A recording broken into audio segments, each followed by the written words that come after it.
la personne la plus facile à berner. Salut, mes très chers amis. Bienvenue dans cet épisode de Marcher avec Johan. C'est toujours un très grand plaisir de vous retrouver pour ces épisodes dans lesquels vous m'accompagnez pendant ma petite marche, pendant ma petite balade. Et aujourd'hui, on va parler encore une fois d'un sujet de développement personnel. Pour ceux qui nous découvrent, Marcher avec Johan, c'est du contenu authentique. J'ai quelques points, je sais de quoi on va parler, mais je parle d'une façon spontanée en marchant et je t'aide à pratiquer ton français tout en améliorant ta vie. Voilà en tout cas mon objectif. Et ce qu'on essaie de faire depuis plusieurs années. Il y a pas mal d'oiseaux qui tournent autour et n'ont pas une belle météo aujourd'hui. Il y a quelques gouttes de pluie et les oiseaux arrivent dans les arbres autour de moi. J'espère qu'il ne pleuvra pas trop fort, sinon ça gênera la météo. Salut les oiseaux. En tout cas, ça va de passer au contenu. Aujourd'hui, on va parler émotions et fonctionnement un peu de notre cerveau. Je vais partager avec toi une chose que j'ai apprise ces dernières années en ce qui concerne notre capacité à décider. Mais avant ça, je voudrais te rappeler, si tu ne l'as pas vu, que nous avons mis à jour le cours Cette règle pour parler français sans bloquer. C'est le cours gratuit de français authentique que j'ai créé en 2011. En 2011, j'ai créé un cours sur cette règle. Ça s'appelait les 7 règles de français authentique. Ce cours, c'est un cours vidéo de cette règle que j'ai tourné de nouveau, que je refais en 2014. Et là, en 2023, on l'a complètement refait. Donc, avec notre nouveau matériel, donc c'est une qualité vidéo qui est professionnelle. Contrairement à ce que j'avais avant. On a revu un peu le contenu. Mais vraiment, les idées restent les mêmes. On a un tout petit peu adapté les règles 6 et 7. Mais je t'invite vraiment à suivre ce cours. Alors, si tu débutes, vraiment suis ce cours parce que c'est la Bible de français authentique. C'est vraiment notre méthode expliquée sur une semaine. C'est un gros travail. Et si tu regardais les anciens 7 règles, je t'invite vraiment à suivre les nouvelles 7 règles. Tout simplement parce qu'elles sont, à mon avis, plus agréables, mieux faites et peut-être mieux présentées que les anciennes. Sur les anciennes, par exemple, il n'y avait rien à l'écran. Donc c'était moi qui parlais. Là, sur les nouvelles règles, on a ajouté quelques petites animations. On a ajouté du texte. L'idée, c'est vraiment de faciliter ta compréhension. Et comme la règle 2 t'encourage à répéter et à regarder les mêmes contenus plusieurs fois, je pense qu'il serait très intelligent que tu prennes le temps de resuivre ce cours. Alors l'idée, c'est d'aller sur www. Il y a un lien dans la description de cet épisode. Alors moi, je suis en train de chercher un endroit, parce que je suis sur un chemin. Et comme il pleut, j'aimerais trouver des arbres. Pour m'abriter, on va trouver ça. Et aujourd'hui, je voulais te parler du fait de se berner. Alors, qu'est-ce que veut dire berner? C'est familier. Donc attention, n'utilise pas ce verbe au travail par exemple. C'est du langage familier. Et berner, ça veut dire tromper quelqu'un. Berner quelqu'un, c'est le tromper, lui mentir pour avoir un avantage. Par exemple, imagine, j'ai envie d'acheter une nouvelle voiture. Je rencontre quelqu'un qui me dit, tiens, voilà ma voiture. Elle est presque neuve. Regarde, elle n'a que 10 000 kilomètres. Tout fonctionne bien. J'ai vraiment fait tous les entretiens. Tout est parfait. Et toi, tu l'achètes. Au bout d'une semaine, tu t'aperçois qu'il y a plein de choses qui ne vont pas sur la voiture. Et tu dis, je me suis fait berner. Ça veut dire, je me suis fait tromper. On m'a menti pour avoir un avantage. Ça, c'est le sens du mot berner. Et je dis on, parce que je m'inclus vraiment dans ce phénomène. C'est quelque chose qui est universel, qui fait partie de l'espèce humaine. On a tendance à faire attention ne pas se faire berner par les autres. Donc, on est toujours très méfiant dans l'ensemble. On ne veut pas être berné par les autres. Mais il y a une personne qui nous berne toujours. Et cette personne qui nous berne toujours, eh bien, on n'y fait même pas attention. Parce que souvent, elle nous berne sans même que nous nous apercevions. Qui est ce? De qui je parle? Qui est cette personne qui nous berne? Eh bien, c'est tout simplement nous-mêmes. J'ai déjà utilisé ou déjà présenté ce modèle à plusieurs reprises. Modèle qui n'est pas de moi, bien sûr, qui est de Steve Pissarros. qui a écrit un livre que je recommande à tout le monde, Le paradoxe du chimpanzé. Et en effet, dans ce livre, l'auteur schématise le fonctionnement de notre cerveau en disant qu'il y a une partie de nous qui est humaine, qui est l'humain, et une autre partie qui est le chimpanzé. Alors, Steve Peters n'a fait que schématiser une chose, qui finalement était déjà présentée depuis l'Antiquité, peut-être même avant, à dire qu'une partie de nous est émotionnelle et une autre partie est rationnelle. Donc on a un humain rationnel et un chimpanzé qui a la partie émotionnelle. Et la partie émotionnelle, c'est souvent la plus forte, c'est souvent la plus rapide. On a tendance à le sous-estimer. Mais l'émotionnel prend souvent le pas sur le rationnel. Et parfois d'une façon invisible, on se laisse berner par l'émotionnel.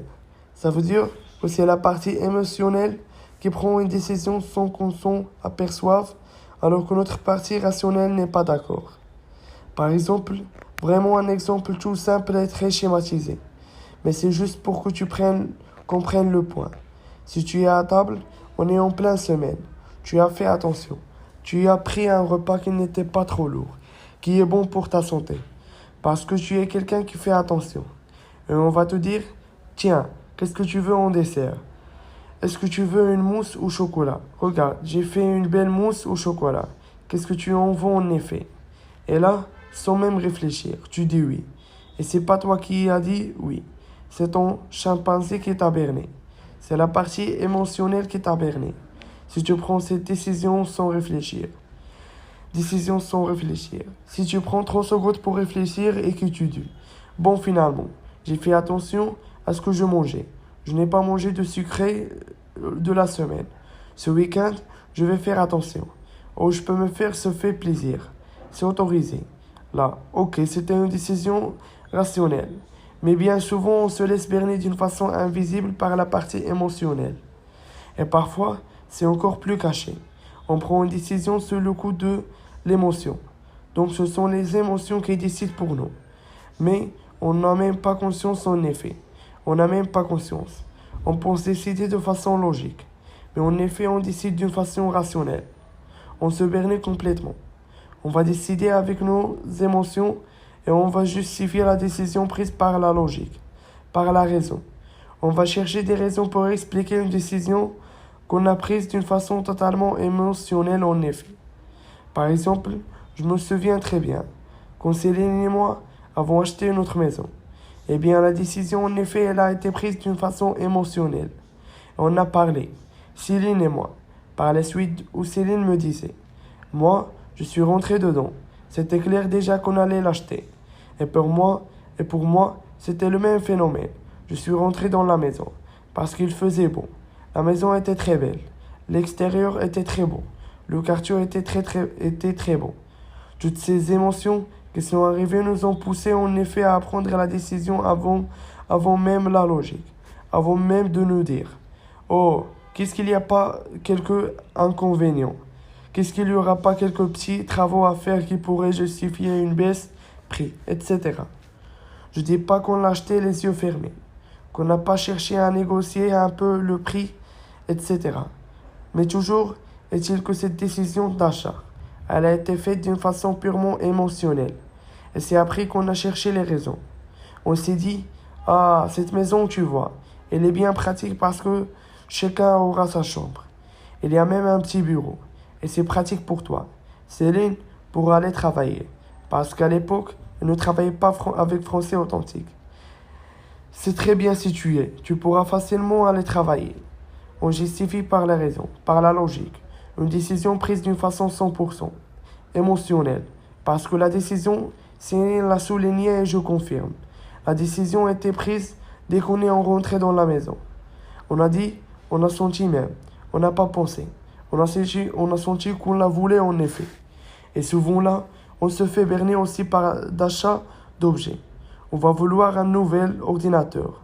On va vouloir une nouvelle tablette ou une tablette. Notre première tablette, on va vouloir une montre connectée. On n'a pas vraiment besoin souvent. Mais on va le vouloir émotionnellement. Là, voilà.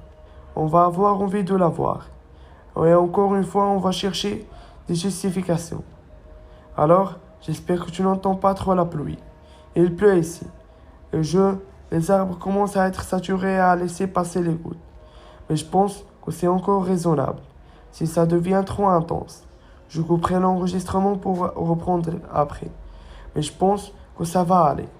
En tout cas, ce que je disais, c'est qu'on a ces envies émotionnelles. Nouvelle tablette, nouvel ordinateur, nouvelle montre connectée et on va chercher des raisons de le justifier. On va dire, ah, quand même, si j'avais cet ordinateur ou cette tablette, je serais beaucoup plus productif au travail. Je gagnerais beaucoup de temps. Ou encore, on va se dire, bah, si j'avais cette montre connectée, je serais bien en meilleure santé. Donc, c'est un très bon investissement.